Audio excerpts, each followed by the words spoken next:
Hai semuanya, Assalamualaikum warahmatullahi wabarakatuh. Apa kabar teman-teman hari ini? Mudah-mudahan semuanya sehat ya dan masih diberikan semangat dalam menjalani hari-harinya dengan sukacita di akhir bulan Agustus.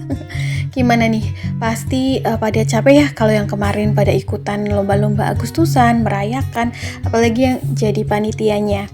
Aku tahu banget rasanya seperti apa. Oke, hari ini aku mau berbagi kegiatan rumah tangga seperti biasa. Mudah-mudahan yang aku bagikan ini tidak membuat teman-teman bosen ya. Atau mudah-mudahan kegiatan yang aku bagikan ini bisa memberikan semangat supaya teman-teman di sana tuh nggak ngerasa sendiri bahwa aktivitas rumah tangganya yang harus dikerjakan. Jadi kayak ada temennya gitu ya.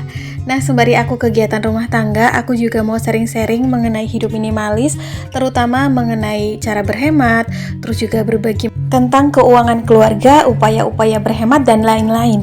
Dan tema yang akan aku bahas kali ini adalah kebiasaan yang tanpa kita sadari sering bikin uang kita cepat habis.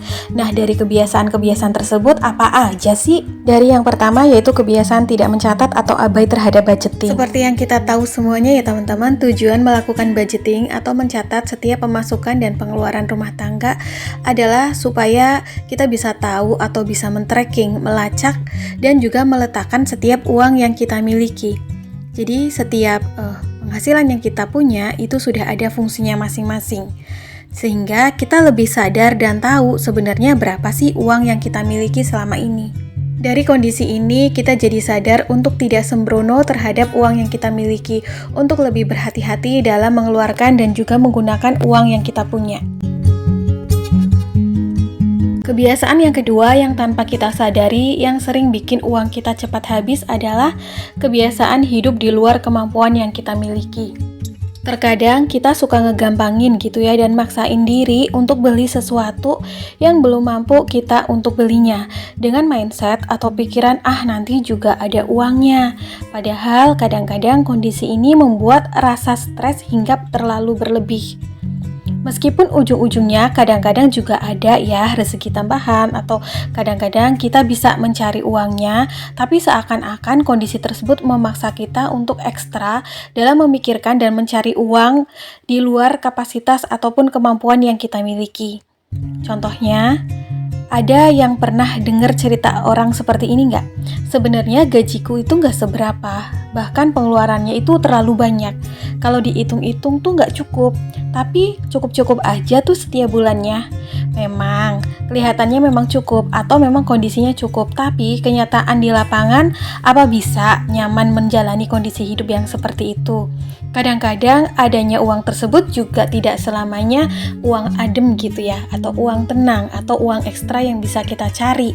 Tapi kadang-kadang di kondisi tertentu, tentu saja kita tetap merasa sulit. Dan ujung-ujungnya kita nambah hutang di luar sana demi mencukupi atau menutup kebutuhan kita dalam bulan tersebut.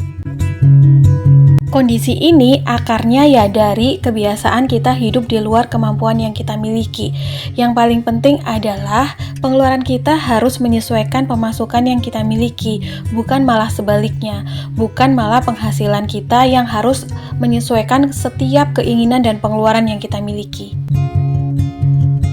Lalu kebiasaan yang ketiga yang tanpa kita sadari sering bikin uang kita cepat habis adalah kebiasaan mengikuti gaya orang lain. Seringnya mengikuti gaya hidup orang lain padahal kondisi hidup orang itu tidak sama. Namun kadang-kadang tanpa kita sadari apa yang orang lain punya itu kayak langsung kedoktrin di pikiran kita juga harus punya juga. Padahal nih belum tentu loh apa yang orang lain punya tersebut akan cocok pada diri kita atau bahkan sebenarnya tuh kita belum butuh barang tersebut. Sehingga kondisi tersebut akan mengakibatkan perbandingan diri terus-menerus. Akhirnya kita tuh fokusnya pada kehidupan orang lain. Jadi tuh kayak perlombaan. Padahal sikap membandingkan diri dengan orang lain ini akan merugikan diri kita sendiri. Karena kita akan kehilangan fokus pada prospek, proses, dan juga tujuan hidup kita. Yang perlu kita ingat adalah kita akan sampai pada tujuan hidup kita masing-masing, tetapi prosesnya berbeda, kondisinya berbeda, keuangan, pekerjaan, dan juga segala gaya hidupnya juga berbeda. Jadi fokus pada tujuan hidup masing-masing ya, dan terus bersemangat pada proses dan fokusnya diri sendiri. Kebiasaan yang keempat yang kadang-kadang kita nggak sadari bisa membuat uang yang kita miliki ini cepat habis adalah kebiasaan belanja impulsif atau kebiasaan berbelanja secara berlebihan berlandaskan keinginan. Nah, ini biasanya terjadi karena kondisi kita yang lapar mata. Nah, ini akibat dari kebiasaan kita candu terhadap tempat perbelanjaan, baik perbelanjaan offline maupun perbelanjaan online, yang sering memanfaatkan waktu liburnya untuk jalan-jalan ke mall ataupun ke pusat perbelanjaan, atau yang kadang-kadang mengisi waktu senggangnya dengan scroll dunia maya ataupun scroll aplikasi marketplace. Jadi ketika kita lihat barang ini tuh kelihatannya bagus, pengen gitu, lucu, tanpa pikir panjang langsung aja dibeli. Padahal sebenarnya kita nggak butuh. Ujung-ujungnya apa? Nyesel juga kan? Karena uang yang dipakai untuk membayar belanjaan tersebut sebenarnya uang yang harusnya fungsinya untuk pos budget lain.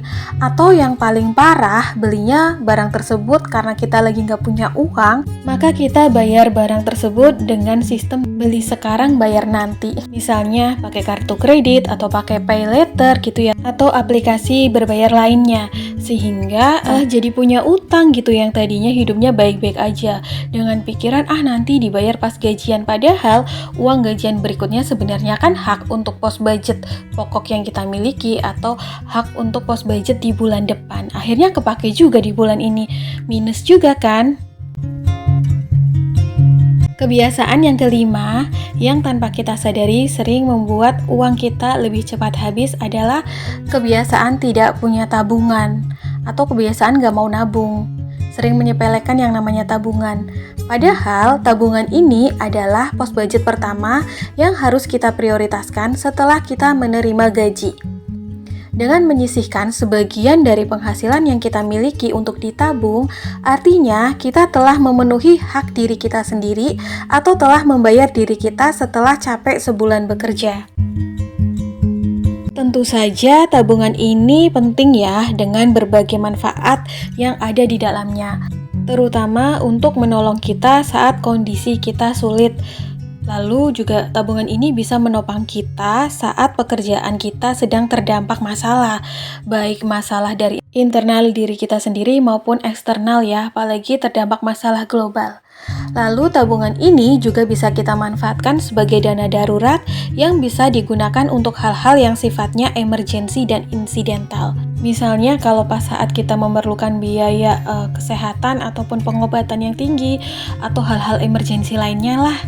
Lalu tabungan ini pastinya tujuan utamanya kita menabung dari awal adalah tabungan sebagai alat pembayaran ketika kita ingin mewujudkan impian. Contohnya nih, yang pengen beli kendaraan atau upgrade kendaraan, lalu juga pengen bangun rumah ataupun renovasi rumah, lalu juga untuk bikin usaha sampingan dan lain-lain. Pastinya yang namanya tabungan ini bernilai ya, banyak manfaatnya, nggak usah dijabarin juga, semuanya udah pada tahu. Jadi mulai dari sekarang sebenarnya tabungan ini harus diprioritaskan ya, karena seperti yang aku sering share dalam budgeting aku, pos budget tabungan adalah pos budget pertama setelah kita menerima gaji yang kita punya setiap bulannya. Dan yang perlu kita ingat bahwa tabungan ini harus disisihkan di awal. Jadi tabungan ini bukan sisa ya, harus disisihkan karena kalau kita sisakan yang namanya manusia, aku juga kadang seperti itu, uang seberapapun pasti akan habis apalagi setelah di pos budgetkan.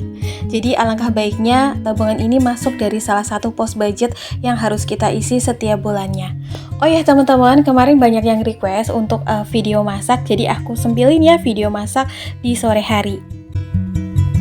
Untuk menu makan malam kali ini, aku masak lodeh daun singkong, terus sambal terasi, lalu ada goreng ikan tongkol dan juga goreng tempe mendoan.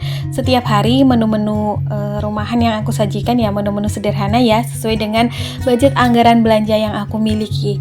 Namun meskipun ini sederhana, tapi bagi aku ini udah nikmat banget, udah bersyukur banget karena udah bisa menyajikan menu yang bisa dikonsumsi untuk anggota keluarga dengan sehat pastinya, pokoknya dengan usaha juga supaya menu ini tuh enak dan matching gitu. Dan mudah-mudahan juga menu makanan sehari-hari yang aku bagikan dalam video juga bisa menginspirasi ya, khususnya untuk teman-teman yang kondisinya sama dengan aku, yaitu penghasilan atau kondisi keuangannya masih kecil atau pas-pasan, sehingga menu masakan yang disajikan itu terbatas untuk varian menunya atau bahan-bahannya, karena kita harus menyesuaikan menu masakan kita dengan budget belanja yang kita punya. Oke teman-teman, kayaknya sampai di sini dulu ya video aku hari ini. Semoga apa yang aku share hari ini bisa bermanfaat dan juga memberikan semangat. Terima kasih juga untuk teman-teman yang masih senantiasa setia dan support dengan video yang aku bagikan selama ini. Insya Allah kita ketemu di next video ya. Assalamualaikum, bye.